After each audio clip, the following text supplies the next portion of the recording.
A ideia central de Schopenhauer começa longe de qualquer moral ou conselho prático. Ela nasce numa estrutura profunda da realidade.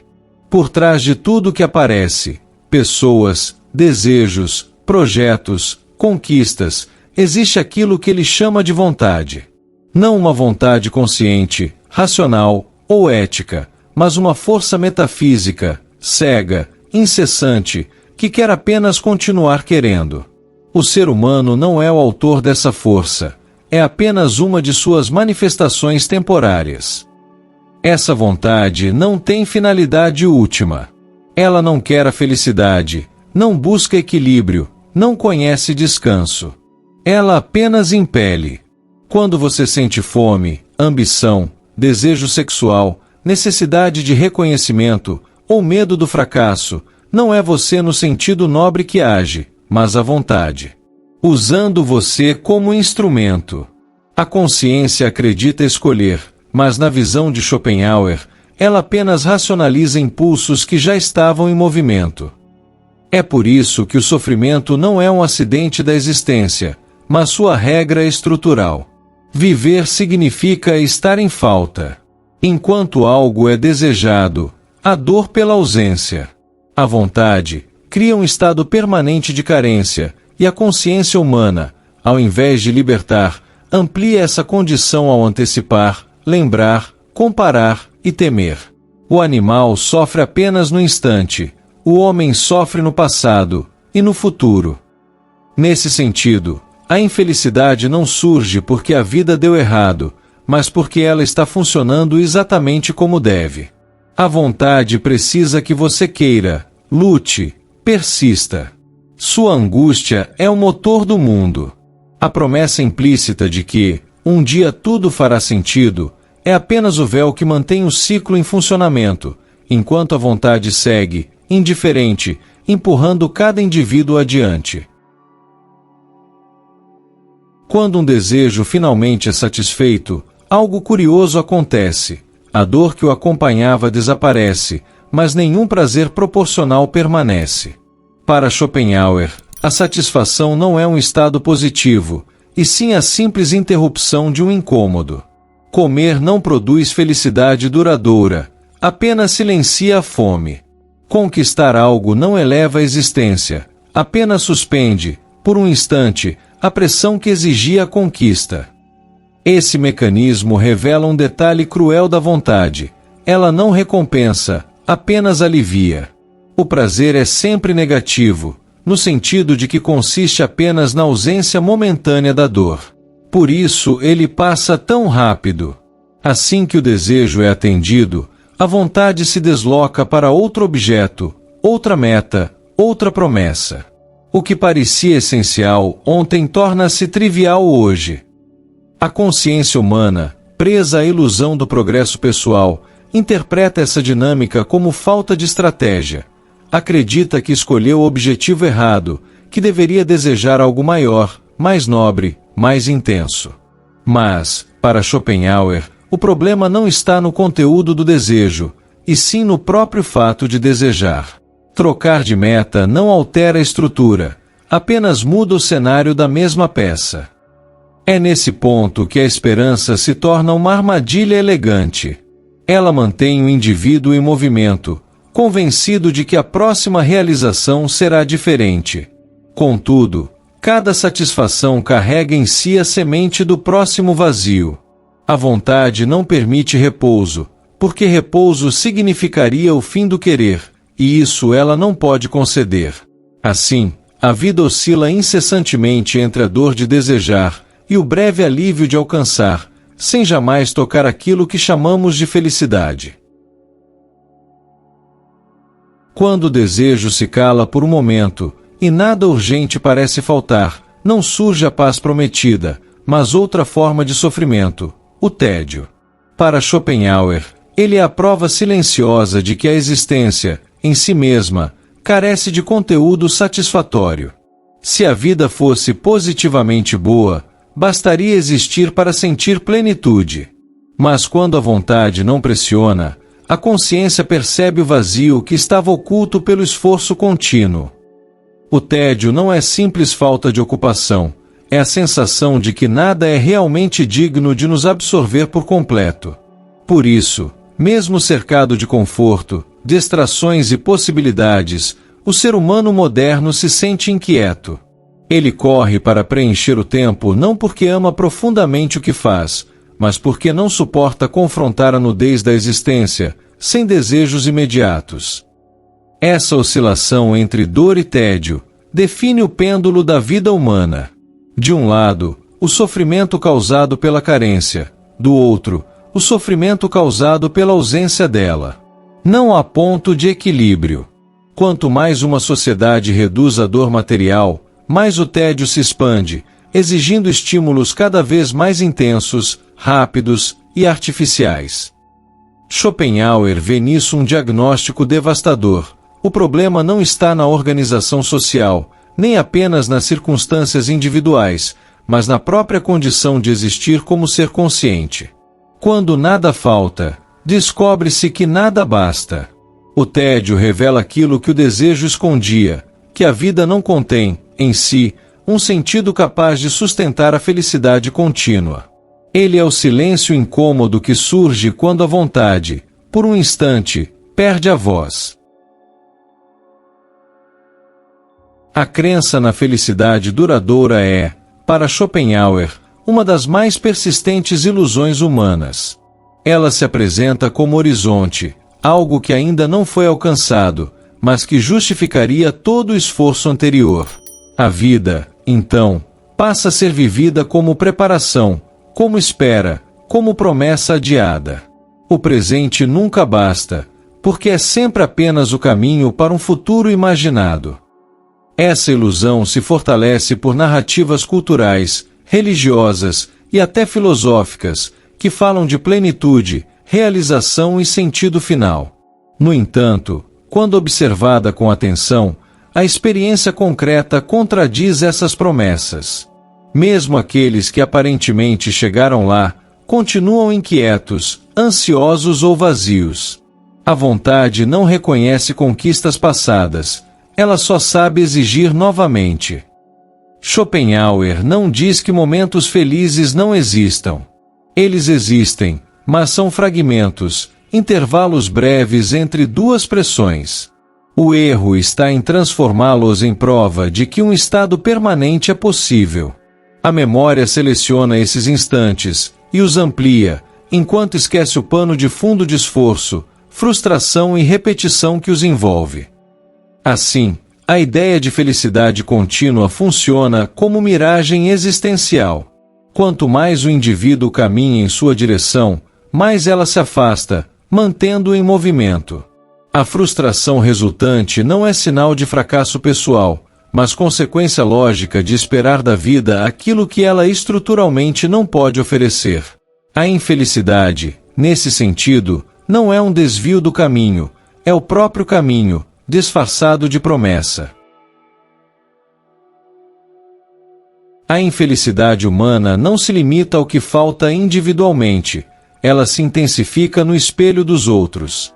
Schopenhauer observa que a comparação é uma das fontes mais corrosivas do sofrimento, pois desloca o desejo do objeto para a posição. Não se quer apenas algo, quer-se mais do que alguém. A vontade, aqui, encontra um terreno fértil para multiplicar frustrações. Mesmo quando as necessidades básicas estão satisfeitas, a consciência passa a medir valor em termos relativos: sucesso, reconhecimento, status, aparência. A alegria deixa de depender do que se é, ou do que se tem, e passa a depender do quanto isso supera o outro. Essa lógica torna a satisfação instável, pois sempre haverá alguém em melhor situação, real ou imaginada. A inveja, nesse contexto, não surge por maldade moral, mas como efeito estrutural da vontade, operando em um mundo compartilhado. Cada vitória alheia é interpretada como perda própria. O sofrimento, então, não nasce da privação absoluta, mas da comparação constante. A felicidade, se aparece, é imediatamente ameaçada pela existência de alguém aparentemente mais feliz. Schopenhauer vê nisso mais uma prova de que a vida social não corrige a infelicidade, apenas a complexifica. A convivência humana amplia o campo do desejo e da frustração, tornando quase impossível uma satisfação tranquila. Ao olhar para o outro, o indivíduo não encontra inspiração, mas um lembrete cruel de que a vontade nunca distribui seus favores de forma igual, e jamais se contenta com aquilo que já concedeu. Entre todas as promessas da vida, poucas são tão sedutoras quanto o amor. Ele se apresenta como exceção à regra do sofrimento, como possibilidade de sentido, plenitude e repouso. Para Schopenhauer, porém, o amor romântico é uma das mais engenhosas estratégias da vontade. Por trás da poesia, do encanto e da sensação de destino, atua um cálculo impessoal voltado apenas à perpetuação da espécie. O indivíduo acredita escolher livremente, mas é escolhido por critérios que desconhece: compatibilidades físicas, biológicas, temperamentos herdáveis.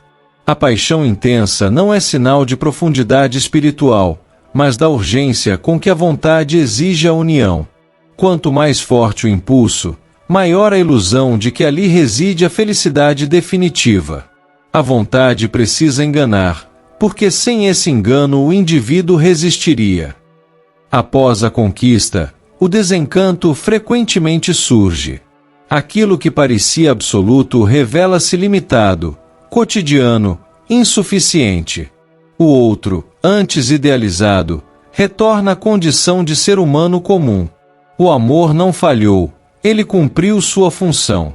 A vontade, satisfeita em seu objetivo biológico, retira o véu e deixa a consciência lidar com as consequências emocionais, afetivas e existenciais. Nesse sentido, o sofrimento amoroso não é acidente, mas estrutura. A promessa de felicidade que o amor carrega é desproporcional ao que pode entregar. Ele intensifica o querer, não o silencia. Por isso, mesmo nos relacionamentos estáveis, a inquietação retorna sob novas formas. O amor não liberta da vontade. É uma de suas expressões mais sofisticadas e mais dolorosas. Diante desse diagnóstico sombrio, Schopenhauer não oferece consolo fácil, mas aponta brechas onde o sofrimento pode, ao menos, ser suspenso. A arte é uma dessas brechas. Na experiência estética genuína, o indivíduo deixa de desejar por um instante. Ao contemplar uma obra, uma paisagem ou uma música, a consciência se desprende do querer pessoal e torna-se puro olhar, livre da urgência da vontade. Esse alívio, porém, é temporário. A arte não destrói a vontade, apenas a silencia por alguns momentos. Ainda assim, esses momentos têm valor filosófico profundo, pois revelam que o sofrimento não é absolutamente inevitável em cada segundo da existência. Há estados nos quais o mundo é percebido sem a lente da carência, mesmo que logo depois a pressão retorne. Outro caminho é a ascese, entendida não como moralismo rígido, mas como redução consciente dos desejos. Ao limitar impulsos, expectativas e necessidades artificiais, o indivíduo diminui os pontos de atrito com a realidade. Menos querer significa menos sofrer. No entanto, Schopenhauer é claro, isso não conduz à felicidade positiva, mas a uma forma mais silenciosa de existência. Essas vias não prometem salvação, apenas alívio. Elas não contradizem o pessimismo filosófico, o confirmam. Se a melhor resposta possível à vida é suspender o querer ou reduzi-lo ao mínimo, então a própria estrutura da existência permanece problemática. A arte e a ascese não curam a ferida, mas mostram que ela pode, às vezes, deixar de doer. No ponto mais radical de sua filosofia, Schopenhauer apresenta a compaixão como algo raro e profundamente subversivo. Diferente do egoísmo natural da vontade, a compaixão surge quando o indivíduo reconhece no sofrimento do outro a mesma essência que o habita. Não se trata de virtude social ou dever moral, mas de um instante em que a ilusão da separação enfraquece. Esse reconhecimento não elimina a dor do mundo, mas altera a relação com ela.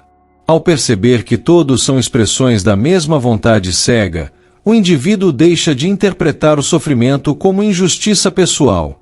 A vida não o persegue, ela simplesmente se manifesta. Esse olhar não traz felicidade, mas uma lucidez amarga, porém libertadora. A negação da vontade, em seu sentido mais profundo, não é um gesto dramático, mas um esvaziamento progressivo do querer. Reduzir ambições, aceitar a impermanência, recusar a crença de que a vida deve algo ao indivíduo. Trata-se de uma renúncia silenciosa, quase invisível, que não busca recompensa nem sentido superior. Assim, a resposta de Schopenhauer à infelicidade não é a promessa de um estado melhor, mas a dissolução da expectativa.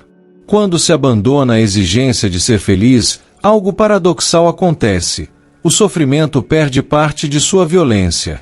Não porque a vida melhora, mas porque se deixa de cobrar dela aquilo que nunca esteve disposta a oferecer. O fechamento dessa visão não é desesperador, embora seja profundamente sóbrio. Schopenhauer não escreve para destruir o leitor, mas para acordá-lo de uma promessa impossível. A infelicidade não é um erro de percurso, nem um defeito pessoal a ser corrigido com esforço ou otimismo. Ela é a textura mesma da existência consciente, o preço de desejar em um mundo que não conhece saciedade. Ao compreender isso, a vida não se torna mais fácil, mas se torna mais honesta. A angústia perde seu caráter de escândalo. O fracasso deixa de ser exceção. O sofrimento não precisa mais ser interpretado como sinal de inadequação pessoal. Ele simplesmente é. E, ao ser reconhecido como tal, perde parte de seu poder de humilhação. Nesse estado de lucidez, pequenos alívios ganham outro valor. O silêncio, a contemplação, a gentileza sem expectativa, a arte que suspende o tempo. Nada disso promete redenção, mas tudo isso oferece descanso. Não um descanso eterno, mas o suficiente para atravessar a vida, sem a ilusão de que ela deve culminar em felicidade. Talvez o pensamento mais calmante de Schopenhauer seja este: não é preciso vencer a vida. Basta parar de exigir dela aquilo que ela nunca prometeu. Quando o desejo se aquieta, mesmo que por instantes, a noite da existência se torna menos ruidosa.